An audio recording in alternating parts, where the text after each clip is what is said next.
Assalamualaikum warahmatullahi wabarakatuh. Halo teman-teman semuanya. Di video percobaan kali ini kami akan menjelaskan tentang percobaan Ørsted. Sebelumnya, saya akan menjelaskan apa yang dimaksud dengan hukum Ørsted. Hukum Ørsted menyatakan bahwa arus listrik yang mengalir pada suatu kawat penghantar akan menimbulkan medan magnet di sekitar kawat tersebut.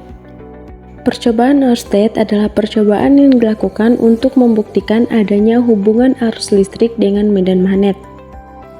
Percobaan ini pertama kali dilakukan oleh Hans Christian Ørsted yang merupakan seorang ahli fisika dalam kimia asal Denmark pada tahun 1820.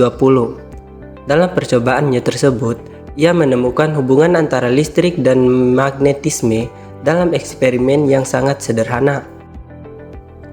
Tujuan percobaan untuk menyelidiki gejala kemagnetan dan medan magnet, untuk mengetahui pengaruh kawat yang dialiri arus listrik terhadap medan magnet pada silet, dan untuk mengetahui arah medan magnet di sekitar kawat berarus. Adapun alat dan bahan yang perlu disiapkan, yaitu air dan gelas, gunting, kawat, silet, baterai, dan selotip. Sambungkan ujung kawat tembaga pada batu baterai, kemudian dekatkan bagian ujung kawat tersebut dengan selotip.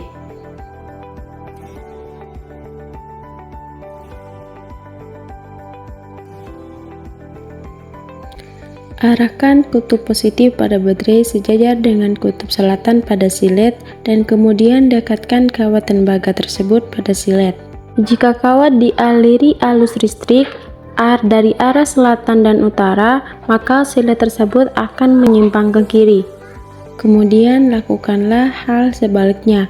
Arahkan kutub positif pada baterai sejajar dengan kutub utara pada silet dan dekatkanlah. Dan sebaliknya, jika kawat dialiri arus listrik dari arah utara ke selatan, maka silet tersebut akan menyimpang ke kanan. Kesimpulannya, kawat penghantar yang dialiri arus listrik akan menimbulkan medan magnet dan penyimpangan yang terjadi pada silet dipengaruhi oleh besar arus yang mengalir pada kawat. Jarak antara kawat berarus dengan silet dan arah arus listrik yang mengalir. 1. Besar arus. Jika arusnya diperbesar, maka silet yang menyimpang akan semakin jauh.